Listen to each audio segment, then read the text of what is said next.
هر نفس در غربتم نامی وطن آید به یاد. سرزمینم، مادرم، روح من آید به یاد. هر سحر وقتی نمیماند ز افغان بلبلی، پیش چشمم آشیانم در چمن آید به یاد. баробари ба забон овардани калимаи муҳоҷират бе ихтиёр Русия ва гурӯҳ пеҷикони пеши назари мо меоянд, ки солҳои ахир ин кишварро ба ҳайси манбаи кору пешбурди зиндагиашон медонанд. аммо дар ин баробар як насли дигаре низ ҳаст, ки хеле пештар аз ин аз Тоҷикистон ҳиҷрат кардаву дар кишварҳои пешрафта макон гирифтанд. яке аз онҳо Розиябону Шарофиён аст, ки 15 сол мешавад дар Австрия ва ё Утриш зиндагӣ мекунад. салом дӯстони азиз, Розиябону Шарофиён соҳибқалам, рӯзноманигорӣ шинохта ва собиқ арбоби давлатии Тоҷикистон аст, ки дар оилаи интернационалӣ ба воя расидааст. падараш тоҷик ва модараш аз Украина буд. ӯ ба ёд овард, ки фаъолияташро аз мактаби дар зодгоҳ оғоз кардаву баъдан дар Душанбе ба кор дар радиои Тоҷикистон даъват шуд. як журнали бисёр бонуфузе ки дар он давра бисёр машҳур буд, радиожурнали Фирӯза ном дошт, махсуси занҳо буд. як муддат дар он ҷо муҳаррирӣ барнома шуда кор мекардам. баъдан рости ки гӯё фаъолияти журналистии ман аз радио шурӯъ шуд, баъдан идома ёфт дар рӯзномаи он вақт Тоҷикистони Советӣ ном дошт, баъдан Ҷумҳурият. баъдан мо кӯч бастем ба Қурғонтепа, дар он ҷо дар газети Тоҷики ҷой набуд, газети русӣ кор кардам ва аз он ҷо баъдан даъват шудам ба кори ҳукумат, дар он ҷо ба ҳайси мудири бахш. он вақт соли охири 91 аввали 92 буд, қонуни забон таъсис ёфта буд. тибқи ҳамон талаботи қонуни забон бояд тамоми санадҳои ҳукумат ба забони тоҷикӣ тарҷума мешуд ва мо дар он ҷо корро шурӯъ карда будем. чӣ гуна шуд, ки шумо баъдан ватанро тарк кардед? ин соли чанд буд ва кадом давлат? солҳои 90 як ҳамдигар нофаҳмӣ ба миён омад ва мардум ба ҷанги шаҳрвандӣ шурӯъ шуд. дар ҳамон ҳолати ҷанги шаҳрвандӣ масалан бисёр мардум ҳар тараф пароканда шуданд. як муддати муайян мо ҳам маҷбур будем дар Туркманистон 1 сол 1.5 сол истодем. баъдан баргаштем боз ба ҷумҳурӣ ва духтарчаи калонима шавҳар додем. он кас издивоҷ кардан ва ҳамроҳи хонаводашон соли 94 гӯякам даврае ки бисёр нотинҷ буд. солҳои 94 бо аҳли хонаводашон кӯч бастанд ба Аврупо. мо мондем дар Тоҷикистон, ино омадан Аврупо ва ҳамроҳи ино писари бузурги манам инҷо омад. яъне ки оила пароканда шуд. мо дар Тоҷикистон бо духтарчаи хурдӣ мондем, ино дар Аврупо маскан гирифтанд. баъдан чанд муддат мо кору боромро идома додем дар Тоҷикистон то синни 58 солагӣ, яъне то синни нафақа ман дар Тоҷикистон кору фаъолият доштам. ҳам дар вазоратҳо кор мекардам, ҳамчунин дар донишгоҳ дарс мегуфтам. соли вақте ки 58 сол шудам, ҳуҷҷатҳоро барои нафақа супоридам. аз Аврупо духтарчаам барои мо даъватнома фиристоданд, чунки як ҷашни хонаводагӣ доштанд. мо ҳамроҳи духтарчаи хурдӣ ва 2 набирам хеста омадем барои ин ҷашн бо ҳам гузаронидан. ва вақте ки инҷо омадем, дигар духтарчаи калонӣ гуфт ки ман дигар намехоҳам ки шумо баргашта раведтон. ва инҷо як қонуниятҳои хубе вуҷуд доштанд, ки масалан оиларо ба ҳам меоварданд. мо якҷоя дар инҷо мондем. бале, маълум аст соли 2008 буд. маълум аст ки ҳеҷ фарзанд намехоҳад модарро аз домони худаш раҳо кунад, ҳаминтавр ки модарам намехоҳад. хуб, шумо ки ба як муҳити нав омадед, барои шумо то куҷо осон буд мутобиқ шудан дар Австрия? маълум мешавад ки аз зумраи аввалин тоҷиконе будед ки ба Аврупо ҳиҷрат кардед. мо аз аввалин не, вале хонаводае ки духтарам доштанд мо аз аввалинҳо буданд. баъдан мо инҷо омадем. хуб, кам мешинохтем ки тоҷикҳо ҳастанд ё нестанд, вале қонунияти инҷо бисёр аз рӯи башардӯстона аст. از نگاه بشریت بسیار بشردوستانه است. نباشد من مثلا در اینجا کار رو بر نکردم، ولی از بس که در اینجا ساکن اینجا شدیم و یک چیزی بسیار شعوری که اینجا وجود دارد بسیار برای من مقبول شد. با زبان آلمانی میگوین که ich bin hier Mensch، من اینجا انسانم. و همین شعور رو واقعا در حیات کس میبیند. در اینجا واقعا انسان در اینجا خودش رو انسان احساس میکند. این چیزی مهم است برای تمام انسانیت کل دنیا. قهرمان برنامه ما میگوید از روزهای اول آمدن به австрия از امتیازهای اجتماعی و اقتصادی این کشور برخوردار گشت و از حساب نفقه پولی که میگیرد زندگیش پر تامین است. اما مطابق شدن به حیات و کشوری نو برای همصحبت ما ساده و آسان نبوده است. اینجا مساعد است برای زندگی، ولی اون چیزی که در درون انسان است، یعنی در قلب انسان است، یعنی هجر، مکان یاد کردن، وطن یاد کردن، این تماما چیز دیگر است. و گفته روسو не хлебом единым сыт человек، یعنی که انسان نه فقط با نان قناعت میکند بلکه با یک غذای معنوی هم نیاز دارد. وقتی که هجرت میکند شخص تو اندازه به ایجادیات او نیز تاثیر میکند، به گفته های او تاثیر میکند. روزی اولی که اومدم راستی گپ از فرزندو پنهانی، چون که اونها موقع خودشون یافتن، اونها مشغول هستن، مشغول با آموزش، مشغول با خوندن، ولی ما که تنها موندیم در خونه باز نشسته شدیم، برای من خیلی مشکل بود. و همون وقت من تشنه همون ادبیات کلاسیکی بودم، میخواستم که در دستم کتابی حافظ باشد، میخواستم در دستم کتابی بیدل باشد تا اینکه بهره بردارم از اون. یعنی نیاز به غذای معنوی داشتم. و هر نفری که مثلا دوستان با اتریش یک سفری کاری داشتند و طریق فیسبوک هم دیگر پیدا کرده بودیم، میپرسیدن که ما اومدنی هستیم چی بیاریم. من خواهش میکردم که برای من دیوان حافظ یا اینکه شاهنامه فردوسی رو به هم بیارن. یعنی و تشنه کتاب بودم من و خیلی هم آوردم. اکثر دوستانی که ژورنالیستایی که در تاجیکستان کار میکردن اونها آوردن این کتاب رو به من دسترس شد. من بسیار غزلیات حافظ دوست میدارم، غزلیات بیدل، شاهنامه فردوسی بسیار میخونم، مولانا رو بسیار میخونم، کتاب مولانا رو هم آوردن. دوستانم بی‌حد مهربانن، من از اونها منت دارم. وقتی که حافظ میخونی چنان غرق میشوی به اندیشه های فلسفی حافظ که به اختیار میخواد که قلم به دست بگیریم. همون کشتی نشستگان ای باد شفته برخیزی که خیلی مشهور است، غزل حافظ است. من آن رو خواندم، بعدا قلم به دست گرفتم. از بس که دور بودم از خویش و تبار، چنین یک غزلی نوشتم: از خویش دور ماندم زاری کنم خدا را، از خویش دور ماندم زاری کنم خدا را، بشکست سنگ حسرت، بشکست سنگ حسرت روح شیکی بیمار. کس را چه خود ندیدم زار و حزین و خسته، کس را چه خود ندیدم زار و حزین و خسته، ای کاش که نبینم همچون خودم شما را. حافظ سرم فدایت، گفتی و نیک گفتی، با دوستان مروت با دشمنان مدارا. با دوستان مروت کردم ولی ز دشمن، صد زخمی کاری خوردم صد سنگی پیش پا را. من دور از دیارم آشفته و نیزارم، یارب دوباره آور ما را به دیار. یعنی آرزوی وطن هرگز در قلب انسان، آرزوی دیدن وطن خاموش نمیشه. روزیابانو شرافیان گفت از یک غبار دلش را توسط شعرهایش بیرون میکند و از طرف دیگر دیدن موفقیت فرزندان و نبیرگان برایش قوت میبخشد. در این برابر تلاش میکند که آنها زبان و اصالت خود را از یاد نبرارند. موفق کردن، موفق آمد این زندگی برای فرزندان، برای نبیره ها.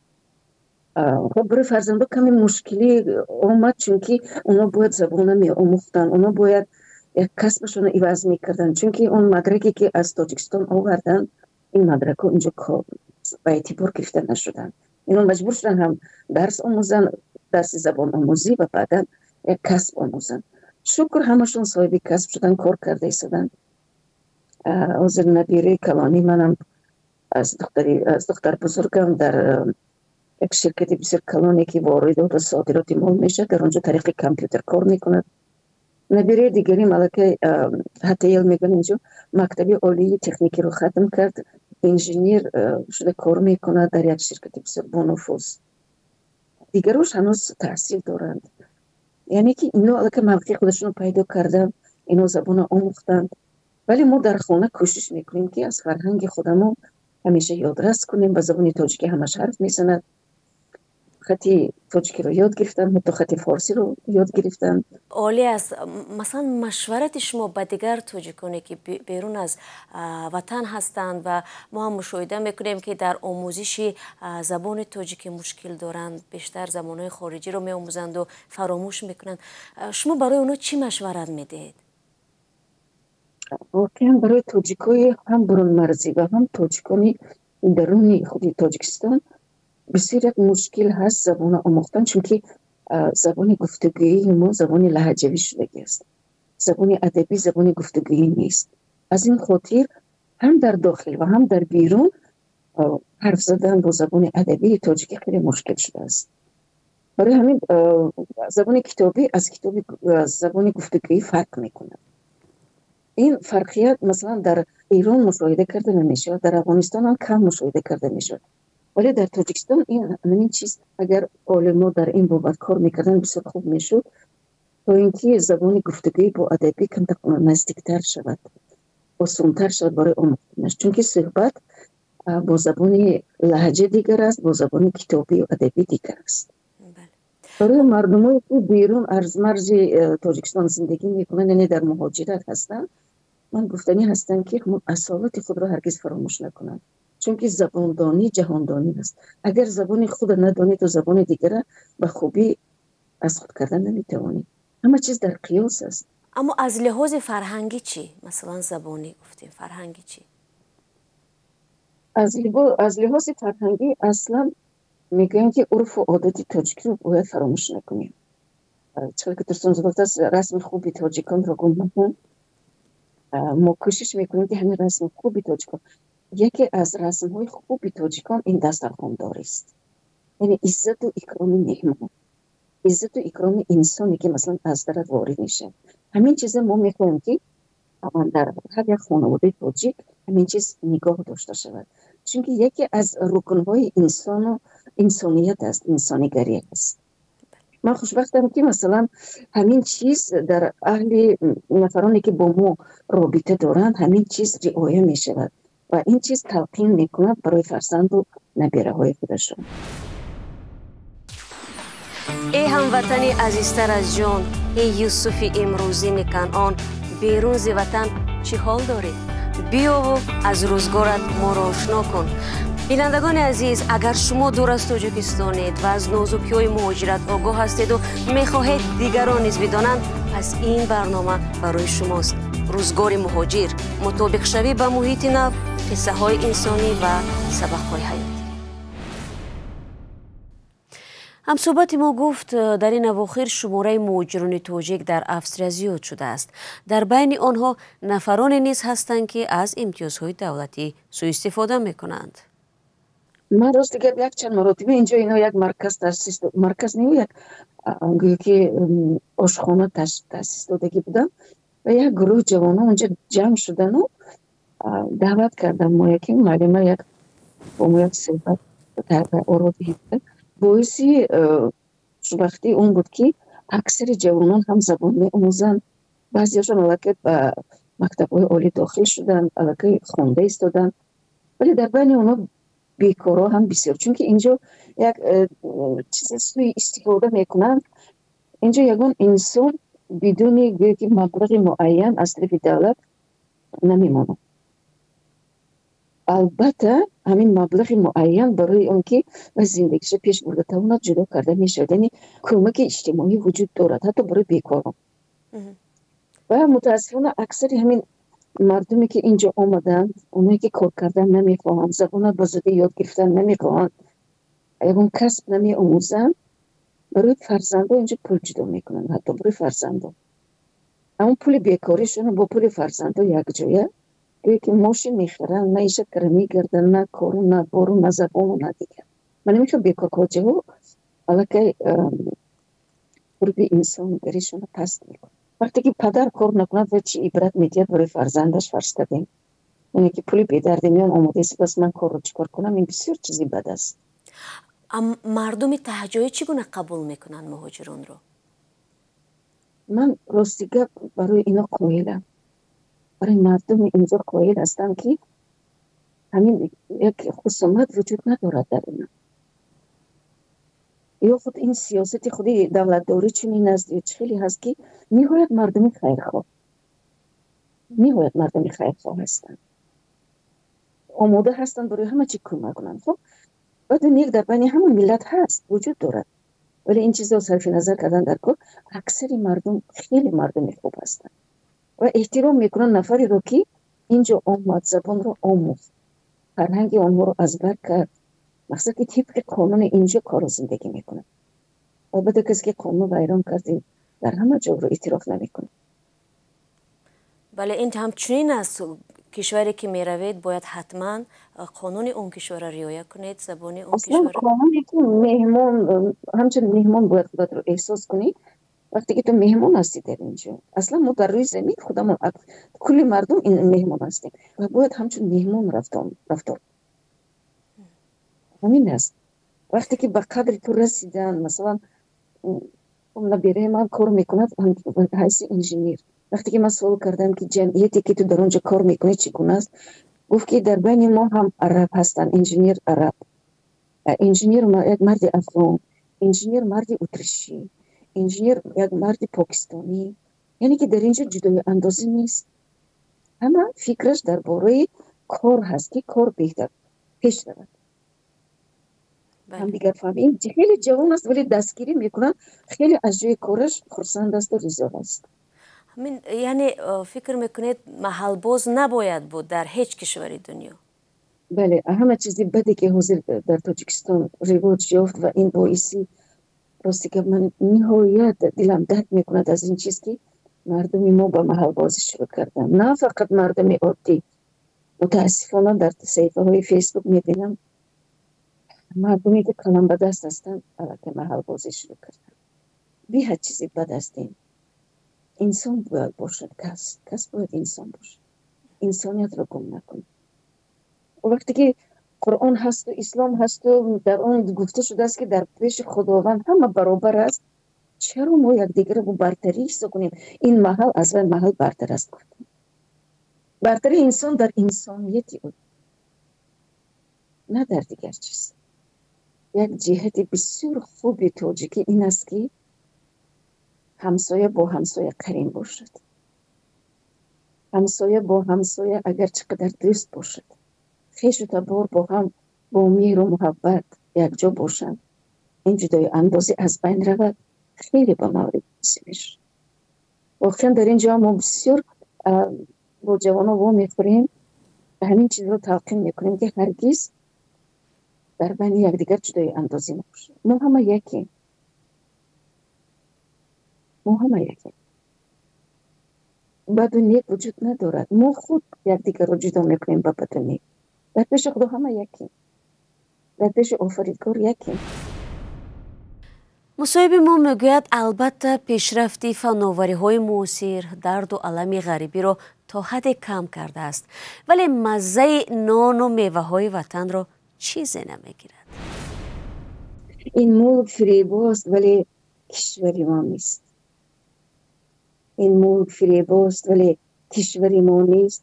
این شهر چیزی باست ولی معبر ما نیست.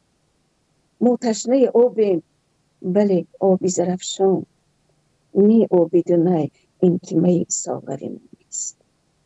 ناچار در این شهرم بی یار و پریشان، از یار چی گویم که اندر بر ما نیست. من شیفته باغم و این پشته و گلگشت، اما گل آنچون گلی خوش منظری ما نیست. این شهر بزرگ است بله شهر قدیمی است، با این همه پیرایش خاکی در ما نیست. باشد به همه خاک جهان باغ و گلستان، جذابتر از خاک وطن، جذابتر از خاک وطن مادر ما نیست. کدام لحظه ها است بیشتر که شما به یاد نزدیکان و به یاد وطن میافتید؟ هر لحظه، باور کنید هر لحظه. قبلا که مقصد مشغول یگان درس بودیم، زبان آموزی میکردیم، بیشتر مقصد که بیرون میرفتیم چندان مشکل نبود، ولی انسان پیر شدن میگیرد، یعنی خستگی احساس میکنی، کمتر رفت و آمد میکنی، بیشتر در خانه میشینی. از این خاطر لکه این حزن بیشتر میشه در وجود انسان. حتی یک شعر نوشته بودم، دو بیتی گفته بودم که تا نان از سمرقندم بیارید، سمر از آن سمرقندم بیارید، سمر از آن سمرمندم بیارید، الایی راهیان سوی قربان، نمی از بخش دل بندم بیارید. واقعا این چیز خونده. چند دوستانی من از آزمی سفر شدن، باور میکنید یک جامدون نانی تاجیکستان رو برداشته آورده بودن. عالی. شما رو بیشتر چی خرسند میکند؟ مثلا چی میخواستید شما برای شما بیارند از وطن که از دیدنش خوشحال میشدید؟ چی سوغاتی؟ راستی که حاضر یک دوره پیشرفت تکنیکی شد، همین که مشکلاتی که قبلا بود یک 10 سال پیش، همین چیز الکه نیست. این مشاورت هست، معاشرت هست با دوستان، طریق تلفن، طریق واتساپ. بعدا سالی گذشته خواهرم اومده یک ماه ایستادن. اون خواهری که مثلا من میخواستم بسیار با دیدارش مشرف شوم، بیش از یک ماه با مو بودند. مقصد دوستان گاه میبوین، مقصد که خبر میگیرن از وطن چی میخواهی. یک بریده نام، حتی یک ژورنالیستی که میدونستن که ما از کمسنگیر است، وقتی میگفتم که من از چایخانه را هم کلچه میبیارم، مایلش بیارید میگفتم، باز چی گفتم دیگر کفایه چیزی نیست. لیمونای کمسنگیر چی گفتن؟ لیمونای کمسنگیر، چون که ناحیه‌هایی که اونجا خیلی گرم است، حتی همون بوی لیمون دیگر است. بوی لیمون یک تراوتی خاصه داره. از اونجا مثلا 5-6 تا لیمون رو برداشته می اومدن یا کتاب می آوردن، نان می آوردن. حتی کدام یک اید بود ارزقی که بسیار بوی خوش داشت. ما اون را گرفتیم از مهمان خانه، طرف خانه آمده استیم، طریق مترو اینجا اوبان میگوین، رو برو نشستگی بودن آدمو، همون بوی ارزق و بوی نو به دماغ همه رسید. رو برو نشستیم. بعد راستی که همراه هم یک دختری که دیگر بود، گفت که ما ارزق یک دانه گیرم. گفتم گیر چش. گرفته تو خورده شد که رو برو نشسته که گفت این چی است که بوی خوش دارد. گفتم بوی وطن. بوی وطن است. بله این بوی وطن است. بوی وطن که با مشروم ما رسید. این خیلی خوب است. یا بعضا غذای تاجیکی تیار میکنیم اینجا، بوی ریحان، بوی مثلا دشنیج. هر وقتی که این چیزای ریزه کرده تیار میکنیم، بچه از بیرون میگن او بوی تاجیکستان. نمیگوین که بوی خوشی، مقصد که رستنی ها، برعکس میگن بوی تاجیکستان اومد. میدونید یک حرفی هست که حرفی معمولی است، مثلا سخنی معمولی است که وطن آنجایی است که آزار نباشد، یعنی وطن آنجایی است که آدم زندگی خوب داشته باشد. اما از سخنان شما برمیاد که مثلا شما در غربت شرایط خوب دارید، مثلا از هیچ چیز تنقصی ندارید، اما خود رو بیگانه به هر حال حس میکنید، مثلا در جای خود رو حس نمیکنید. همین چیز هست واقعا؟ یعنی وطن اونجایی است که آزار نیست و اونجایی است که زندگی خوب است، یا بازم وطن اونجایی است که شما تولد شدید و خون نافتان به قول ریخته است؟ وطن جایی است که آزارش نباشد، کسی رو با کسی کارش نباشد. ولی این من راضی نیستم به این چیز کسی رو با کسی کارش نباشد. این نیست. کسی با کسی باید کار داشته باشد، به هم دیگر کمک کند. این چیز مقصد این میسر رو عوض کردن راضی نیست. من راضی نیستم از این چیز. ولی بی وطن کسی نیست که در یاد وطن باشد. این چیز رو میخواستم قید کنم. مقصد که در غربت هم که باشیم، مثلا کلمه غربت خیلی کلمه وی است. دغل؟ غربت. ممکن این چیز در асри миёнагӣ дуруст буд, чунки раву об бисёр мушкил буд. ҳозир ин чиз мушкил аз байн рафтагӣ аст. Маслан тариқи тайёра метавонӣ ба кадом гӯшаи дунё ки бошад равӣ биёӣ. Масалан мо метавонем тамоми дунёро гардем, вале чаро ки баъзан мо менолем аз он ки сину сол рафт. Маслан хоҳед нахоҳед тан фартод мешавад, маризӣ имкон нест ки масалан ман танҳо безам сафар кунам ба ягон ҷо. Фарзандо имкон надоранд, чунки ҳамеша машғули кор ҳастанд, набираҳо машғули хондан ҳастанд, ҳатто аллакай абираҳо пайдо шуданд. бовар мекунед? Ва як ҷиҳати бисёр муҳиму машқҳо гуфтанӣ ҳастанд ки маслан шахсан барои ман аллакай дуто диёри ба қалбам карин ҳаст. яъне ҳам диёри падариам ки истравшан аст, ҳам диёри маслан модарам ки дар Днепропетровск таваллуд шуданду Украина ҳаст. Ман ҳар вақте ки каломи украиниро гӯш мекунам, бидуни ашк наметавонам гӯш кунам, ё сурудҳое ки маслан ба забони украинӣ гӯш мекунам, чунки ин забонам каме балад ҳастам.